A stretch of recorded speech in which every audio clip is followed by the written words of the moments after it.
नमस्कार दोस्तों, स्वागत है एक बार पुनः आपके पसंदीदा चैनल सक्सेसफुल एकेडमी के ऑनलाइन प्लेटफॉर्म में। और आज हम बात करेंगे भारतीय संविधान के भाग 2। और भाग 2 में किस चीज का उल्लेख है? तो नागरिकता का उल्लेख है। आज हम बात करेंगे नागरिकता के संबंध में कि नागरिकता भारतीय संविधान में कहाँ से ली गई है और कितने प्रकार से नागरिकता ली जा सकती है और कैसे नागरिकता का अंत होता है। इन्हीं सारी बातों को यहाँ पर हम चर्चा करेंगे। तो बात करते हैं नागरिकता की। तो देखते हैं नागरिकता के बारे में। तो देखिएगा यहाँ पर नागरिकता, तो नागरिकता सिटीजनशिप, और ये नागरिकता आपके भारतीय संविधान के किस भाग में उल्लेखित है? तो नागरिकता का उल्लेख भारतीय संविधान के भाग 2 में है। किसमें है? भाग 2 में है आपकी नागरिकता। तो नागरिकता का उल्लेख भारतीय संविधान के भाग 2 में है। और भाग 2 देखिएगा अनुच्छेद कहां से कहां तक? 5 से 11 तक। कहां तक? 5 से 11 तक। यानी कि अगर आपसे कहा जाए कि भारतीय संविधान के भाग 2 में किस चीज का उल्लेख है, तो आप सीधा कहेंगे कि नागरिकता का उल्लेख है। और किस अनुच्छेद में यानी आर्टिकल कहे तो 5 से 11 तक का उल्लेख है। और भारतीय संविधान भारत में एकल नागरिकता का प्रावधान है। कैसी व्यवस्था है? एकल नागरिकता, यानी कि भारत का कोई भी व्यक्ति चाहे यूपी में रहे, चाहे जम्मू कश्मीर में रहे, चाहे बिहार में रहे, कहीं पर भी अगर रह रहा तो वो सिर्फ एक ही देश का नागरिक कहलाएगा, यानी वो भारत का नागरिक कहलाएगा। जबकि अन्य देशों में जैसे अमेरिका की अगर बात करें तो अमेरिका में दोहरी नागरिकता है, यानी जो अमेरिका में रह रहा वहां की अमेरिका की, और दूसरी अमेरिका के जिस प्रांत में रह रहा वहां की नागरिकता है। तो याद रखिएगा कि भारत में कैसी व्यवस्था है? तो भारत में एकल नागरिकता की व्यवस्था है। आगे बात करेंगे कि जो एकल नागरिकता का प्रावधान लिया गया है वो कहां से लिया गया है? ब्रिटेन के संविधान से लिया गया है। कहां के संविधान से? ब्रिटेन के संविधान से लिया गया है। यानी कि जो भारत में एकल नागरिकता की व्यवस्था है वो कहां से लिया गया है? ब्रिटेन के संविधान से लिया गया है। ऐसे व्यक्ति जिन्हें किसी देश की राजनीतिक, आर्थिक एवं नागरिक अधिकार प्राप्त होते हैं वे उस देश के नागरिक कहलाते हैं। यानी अगर आपसे कहा जाए कि किन्हें नागरिक कहा जाता है, किन्हें नागरिकता प्राप्त होती है, तो आप सीधा कहोगे कि ऐसे व्यक्तियों को नागरिक कहा जाएगा जिनको किसी देश की राजनीतिक, सामाजिक और आर्थिक अधिकार प्राप्त होते हैं। उन्हें उस देश का क्या कहा जाता है? नागरिक कहा जाता है। तो पहले इतने पॉइंट आपको याद होना चाहिए। पहली बात कि नागरिकता का उल्लेख किस भाग में है? तो भाग 2 में। नागरिकता किस देश के संविधान से लिया गया है? तो आप कहोगे ब्रिटेन के संविधान से। और अगर कहा जाए कि भारत में कैसी नागरिकता है, तो आप कहोगे एकल नागरिकता है, यानी कि भारत के जो नागरिक हैं, चाहे जिस प्रांत में रह रहे हो, चाहे जिस गांव में, चाहे जहां रह रहे हो, वो सिर्फ भारत के नागरिक कहलाएंगे। तो इतने पॉइंट पहले याद रखिएगा। अब हम बात करेंगे एक एक भाग, एक एक आर्टिकल के बारे में कि आर्टिकल 5 में क्या है, आर्टिकल 6 में क्या है। तो इस तरीके से अलग अलग आर्टिकलों की बात करेंगे। तो बढ़ते हैं अपने टॉपिक की ओर और हम देखते हैं यहाँ पर सबसे पहले बात करेंगे अनुच्छेद 5 में। यानी अनुच्छेद 5 में किस चीज का उल्लेख है? तो सीधा सीधा अनुच्छेद 5 में है कि संविधान लागू होने के समय नागरिकता, तो यानी कि जो अनुच्छेद 5 में है उसमें जो नियम कानून बनाए गए हैं कि जब से संविधान लागू हुआ है, तो संविधान हमारा कब लागू हुआ था? पूर्ण रूप से 26 जनवरी 1950 को लागू हुआ था। और उस समय के नियम कानून यहाँ पर दिए गए हैं। 26 जनवरी 1950 को नागरिक कौन होगा, यानी इसमें जो है आर्टिकल 5 में क्या है कि किन व्यक्तियों को नागरिक माना गया है, इन सारी बातों का उल्लेख किया गया है। तो कहा गया उसका जन्म भारत में हुआ हो, जिसका जन्म भारत में हुआ होगा उसका क्या माना जाएगा? भारतीय नागरिक। दूसरा कहा गया कि माता पिता में से किसी एक का जन्म भारत में हुआ हो, यानी माता पिता में से कोई भी एक अगर भारतीय है तो उसे भी भारतीय नागरिक माना जाएगा।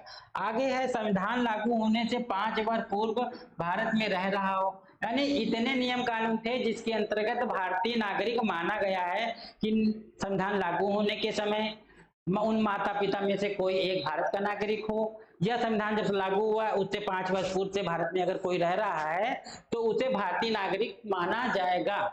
आर्टिकल 5 में सीधा सीधा यही कहा गया है। अब आर्टिकल आपके 6 में बात करेंगे, क्योंकि आगे चल के इसमें संशोधन भी होंगे। आगे देखिएगा अनुच्छेद 6 में क्या कहा गया है। अनुच्छेद 6 में कहा गया है ऐसा व्यक्ति जो पाकिस्तान से भारत आया हो, ऐसा व्यक्ति जो पाकिस्तान से भारत आया हो और ऐसा व्यक्ति सामान्य रजिस्ट्रेशन के माध्यम से भारत का नागरिक बन सकता है। रजिस्ट्रेशन से पहले भारत में 6 माह रहना अनिवार्य है। यानी जब आपका देखा होगा कि भारतीय संविधान लागू हुआ था, तो जब संविधान लागू हुआ था उसके पहले भारत विभाजन हुआ था 1947 में। भारत और पाकिस्तान दो विभक्त हुए थे। तो जो लोग पाकिस्तान चले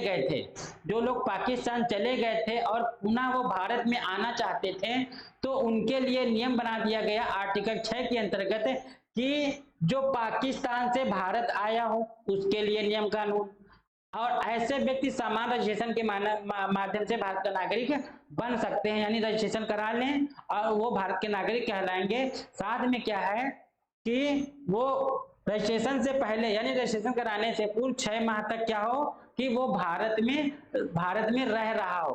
तो ये 3 पॉइंट हैं जिससे कि भारत में नागरिकता के संबंध में कहा गया है कि पाकिस्तान के संबंध में यहाँ पर उल्लेख है। तो पाकिस्तान से जो लोग आएंगे उनके संबंध में यहाँ पर आर्टिकल 6 में उल्लेखित है कि किस प्रकार से उनको पुनः भारत के नागरिक माना जाएगा। तो आर्टिकल 6 में इस चीज का उल्लेख है। आगे बात करते हैं आर्टिकल 6 में क्या है। तो देखिएगा आर्टिकल 6 में कहा गया है ऐसा व्यक्ति जो 1 मार्च 1947 के बाद पाकिस्तान चला गया हो लेकिन बाद में भारत लौट आए हो, तो वह भी भारत का नागरिक बन सकता है। रजिस्ट्रेशन से पूर्व भारत में 6 माह रहना अनिवार्य हो। यानी कि ऐसे व्यक्ति जो भारत जब विभाजन हुआ था, तो भारत विभाजन के समय बहुत सारे लोग पाकिस्तान चले गए थे, लेकिन उनको वहां नहीं अच्छा लगा या वहां नहीं रहना चाहते हैं, तो वो पुनः भारत में आ सकते थे। लेकिन वो आ सकते थे, वो भी किस आर्टिकल के अंतर्गत आ सकते थे, आर्टिकल 6 के अंतर्गत 7 के अंतर्गत आ सकते थे। साथ में जो प्रावधान किए गए हैं कि किस प्रकार से उनके आने का प्रावधान है, किस प्रकार से वो भारतीय नागरिकता प्राप्त कर सकते हैं। तो सीधा सीधा कहा गया है कि पाकिस्तान चले गए हों लेकिन बाद में भारत लौट आए हों, तो वो भारत के नागरिक कहलाएंगे। यानी जो जा करके फिर से वापस आए हों, तो उनके लिए भी सेम कंडीशन वही है कि भारत में रजिस्ट्रेशन से पूर्व भारत में 6 माह रहना अनिवार्य है। यानी अगर आज रजिस्ट्रेशन करा रहे हैं भारत की नागरिकता के लिए, तो वो 6 माह से पूर्व भारत में ही रह रहे हों, तो उनको भी भारतीय नागरिकता मिल जाएगी और भारत के नागरिक वो भी कहलाएंगे। तो 6 और 7 दोनों याद रखिएगा, 5 भी याद रखिएगा। ये 5, 6, 7 ये सारे इंपॉर्टेंट हैं आपके लिए। तो सीधा सीधा पूछा जाता है किस आर्टिकल के अंतर्गत पाकिस्तान से आए हुए व्यक्तियों को नागरिकता देने का प्रावधान है, तो याद रखना है। और ये टॉपिक खत्म होने के बाद सीधा आपसे यहाँ पर हम क्वेश्चनों के प्रैक्टिस भी कराएंगे ताकि आप और अच्छे से आपको याद हो सके। आगे हम बात करते हैं, देखिएगा यहाँ पर आर्टिकल 8 में क्या कहा गया है। आर्टिकल 8 में क्या कहा गया है, तो आर्टिकल 8 में कहा गया है कि भारत से बाहर रहने वाले लोगों को नागरिकता के अधिकार, यानी कि आर्टिकल 8 में कहा गया कि भारत से बाहर जो व्यक्ति रह रहे हैं उनको कौन कौन से अधिकार मिलेंगे, इन चीजों का उल्लेख आर्टिकल किसमें है, तो 8 में दिया गया है। और सामान्य रजिस्ट्रेशन से भी भारत का नागरिक बन सकते हैं। तो सामान्य रजिस्ट्रेशन के माध्यम से भारत का नागरिक बन सकता है, इसका उल्लेख किस आर्टिकल में है, तो आर्टिकल आपको याद रखना है, आर्टिकल आपका 8 है। तो इस तरीके से यहाँ पर धीरे धीरे चीजों को समझना है। अब 9 में क्या कहा गया है, 9 आर्टिकल में देखिएगा क्या कहा गया है। अनुच्छेद 9 में कहा गया है कि ऐसा व्यक्ति जो स्वेच्छा से भारत की नागरिकता छोड़ देता है, तो ऐसा व्यक्ति भारत का नागरिक नहीं समझा जाएगा। यानी 9 में कहा गया है कि जो व्यक्ति भारत से बाहर चले गए हैं या स्वेच्छा से भारत की नागरिकता अगर त्याग देते हैं, वो किसी दूसरे देश की नागरिकता अगर ग्रहण कर लेते हैं, तो ऐसे व्यक्तियों की नागरिकता आर्टिकल 9 के अंतर्गत स्वतः ही समाप्त हो जाएगी। जैसे आपने देखा होगा कि बहुत सारे ऐसे लोग होते हैं जो भारत से चले जाते हैं और आप वहाँ दूसरे देश की नागरिकता ले लेते हैं, जैसे ब्रिटेन की नागरिकता ले लिए या अमेरिका की नागरिकता ले लिए। तो जो जब कोई व्यक्ति दूसरे देश की नागरिकता ले लेता है तो वो क्या है कि भारत की नागरिकता उसकी स्वतः ही समाप्त हो जाती है। वो उस देश का नागरिक कहलाएगा जहाँ की नागरिकता उसको मिल गई है, और ऐसी स्थिति में वो भारत में उसको किसी प्रकार का अधिकार नहीं प्राप्त होता है, मत देने का अधिकार नहीं प्राप्त होता है, राजनीति में किसी हस्तक्षेप करने का अधिकार नहीं प्राप्त होता है। इस तरीके के उसके अधिकारों पे बैन रख जाता है। आगे देखिएगा, आर्टिकल आपके अनुच्छेद 10 में क्या कहा गया है, प्रत्येक व्यक्ति जो भारत का नागरिक है हमेशा बना रहेगा। यानी 10 में कहा गया है कि जो भी व्यक्ति है भारत की नागरिकता प्राप्त कर लिया है तो वो हमेशा के लिए भारत का नागरिक बना रहेगा। लेकिन उसके भी नियम है कि भारत का नागरिक तब तक बना रहेगा जब तक वो किसी प्रकार के संवैधानिक उल्लंघन नहीं करता है, यानी उसके अधिकार को वो किसी ऐसे प्रकार से उसके मतलब नागरिकता उसकी समाप्त नहीं हो सकती है। तो ये आपका आर्टिकल किसमें है, अनुच्छेद 10 में है। तो इसको भी याद रखिएगा, सीधा सीधा पूछा जाएगा, भारत का नागरिकता हमेशा बना रहेगा किस आर्टिकल के अंतर्गत, तो आर्टिकल 10 के अंतर्गत है।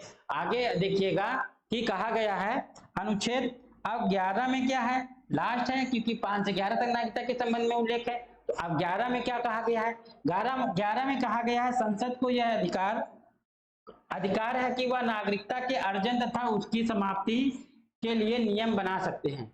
यानी कि जो आर्टिकल अनुच्छेद 11 है, अनुच्छेद 11 में नागरिकता के संबंध में जो भी अधिकार दिए गए हैं वो किसको दिए गए हैं, तो वो संसद को दिए गए हैं। यानी संसद जो है नागरिकता के संबंध में कोई भी नियम कानून बना सकती है कि किस प्रकार से उसकी नागरिकता बनी रहेगी, किस प्रकार से उसकी नागरिकता नहीं बनी रहेगी। तो इस तरीके से समय समय पर आपने देखा होगा कि नागरिकता के संबंध में संशोधन होते रहे हैं।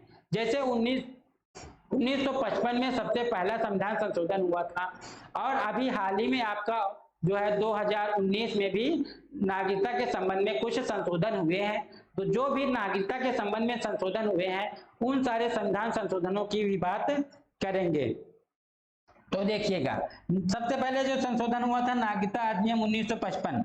अब 1955 में जो नागरिकता का अधिनियम बना था उस अधिनियम में क्या कहा गया है, अधिनियम में कहा गया है कि यह अधिनियम नागरिकता के अर्जन तथा समाप्ति की बात करता है। कौन सा अधिनियम, अधिनियम 1955 का नागरिकता के अर्जन यानी कैसे नागरिकता ग्रहण की जा सकती है और किस प्रकार से उसकी नागरिकता की समाप्ति की जा सकती है, इस तरीके से यहाँ पर आपका अधिनियम 1955 में कहा गया है। तो पहली बात है कि व्यक्ति को नागरिकता कैसे प्राप्त होती है, तो नागरिकता कैसे प्राप्त होती है, तो पहले तो नंबर 1 है कि जन्म से। किसी व्यक्ति को नागरिकता कैसे प्राप्त होती है, एक जन्म से प्राप्त होती है। यानी अगर कोई भारत में पैदा हुआ है तो वो भारत का ही नागरिक कहलाएगा।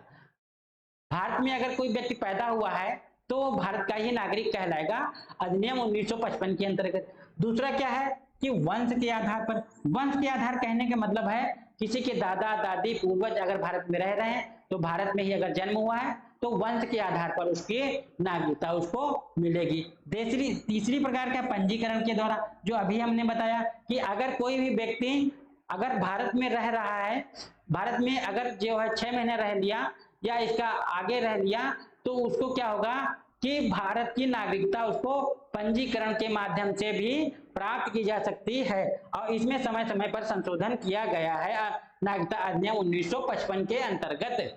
अब आगे देखिएगा, प्राकृतिक रूप में या देशीकरण के द्वारा। देशीकरण के द्वारा कैसे, मतलब कि देशीकरण का मतलब होता है कि लंबे समय तक अगर 10 वर्षों तक या लंबे समय तक भारत में रह रहा है और 22 भाषाओं से कोई भी भाषा अगर भारत में अगर वो बोलने में सक्षम है, बोल रहा है, तो उसे देशीकरण के माध्यम से भारत की नागरिकता प्राप्त हो जाएगी। आगे देखिएगा, आगे लास्ट है आपका क्षेत्र समाविष्टि की दृष्टि। क्षेत्र समाविष्टि की दृष्टि से कहने का मतलब ये है कि अगर भारत कोई भी पड़ोसी देश को अगर विजिट कर लेता है या उसको अपने में मिला लेता है, जैसे अभी हाल ही में क्या हुआ था कि जो है अभी 2015-16 में क्या हुआ था कि भारत ने कुछ गांवों को बांग्लादेश में दिया और बांग्लादेश से कुछ गांव भारत में लिया। तो जो इस तरीके से क्या होता कि जो जिस देश के लोग शामिल होंगे तो उसको भारत की नागरिकता स्वतः ही मिल जाएगी। उसे कहा जाएगा क्या, समाविष्टि की दृष्टि, समाविष्टि द्वारा। जैसे बताया ना कि 100 गांव बांग्लादेश को, वहां से बांग्लादेश से कुछ गांव भारत में लिए गए, तो उससे क्या होगा कि दूसरे देश के लोगों को भी भारत का नागरिक, बांग्लादेश के लोग स्वतः ही भारत के नागरिक मान लिए गए थे। तो ये हो गया आपके कैसे, ये नागरिकता अधिनियम 1955 के अंतर्गत। अब ये जो नागरिकता अधिनियम 1955 बना था, इसमें बहुत सारे ऐसे व्यवधान थे या ऐसी विसंगतियां थी जिसको आगे चल करके इसमें संशोधन किया गया है, जो समय समय पर भी संशोधन इसमें होते रहे हैं। आगे बात करते हैं। अब नागरिकता की समाप्ति कैसे होती है? तो नागरिकता की समाप्ति आप देखेंगे तो नागरिकता की समाप्ति सबसे पहले देखेंगे कि स्वेच्छा से त्याग देना, यानी कि अगर आप स्वेच्छा से भारत की नागरिकता त्याग दो कि हम भाई भारत के नागरिक नहीं रहना चाहते, हम दूसरे देश की नागरिकता ग्रहण करना चाहते हैं या दूसरे देश में रह रहे हैं, तो आपकी स्वेच्छा से भारत की नागरिकता समाप्त हो जाएगी। अगला है किसी अन्य देश की नागरिकता ग्रहण करने पर, अगर आप दूसरे देश चले गए, वहां की नागरिकता ग्रहण कर लिए, तो भारत की नागरिकता स्वतः ही समाप्त हो जाएगी। फिर भारत के आप नागरिक नहीं रहेंगे, फिर किसी प्रकार के मतदान का अधिकार नहीं है या राजनीति में किसी प्रकार का आपका अधिकार नहीं रह जाएगा। आगे है आपका नागरिकता को फर्जी तरीके से प्राप्त किया गया हो, वंचित किए जाने पर। अगला है नागरिकता को फर्जी तरीके से, यानी गलत तरीके से अगर आपने नागरिकता प्राप्त की है और अगर उसकी जांच होती है तो पता चल जाता है कि फर्जी तरीके से आपने नागरिकता प्राप्त की है, तो आपकी नागरिकता समाप्त हो जाएगी। आगे है संविधान के प्रति अनादर व्यक्त करने पर, अगर आप भारतीय संविधान का अगर आदर नहीं करते हैं, उनका उल्लंघन करते हैं, तो उस आधार पर भी भारतीय नागरिकता समाप्त हो जाती है। आगे है राष्ट्र विरोधी गतिविधियों पर, अगर आप देश का विरोध कर रहे हैं, राष्ट्र विरोधी कार्य कर रहे हैं, तो ऐसी स्थिति में भी नागरिकता, भारतीय नागरिकता समाप्त हो जाती है। और लास्ट है 7 वर्ष से लगातार देश के बाहर रह रहे हो, अगर आप एक बार भारत से बाहर चले गए हैं, विदेश चले गए हैं कमाने के लिए या किसी अन्य कार्य से, तो अगर वहां तक 7 वर्ष तक अगर रह रहे हैं, कंटिन्यू भारत में नहीं आ रहे हैं 7 वर्ष तक का, तो आपकी स्वतः ही नागरिकता आपकी समाप्त हो जाएगी। अगर एक बार भारत बीच में आ गए तो आपकी नागरिकता बनी रहेगी। तो ये सारे पॉइंट हैं भारतीय नागरिकता के संबंध में। अब इतने ही पॉइंट आपको याद कर लेना है। तो नागरिकता के संबंध में इतने ही आपका बातें बतानी थी। अगर आपको सेशन अच्छा लगा हो तो लाइक करें, शेयर करें और ज्यादा से ज्यादा सब्सक्राइब कराने का प्रयास करें और कमेंट माध्यम के बताएं कि आपको सेशन ये कैसा लगा। आगे चल के हम यहाँ पर इस सेशन से संबंधित जो भी क्वेश्चन बनने वाले होंगे उन क्वेश्चनों को भी सॉल्व करा देंगे। धन्यवाद।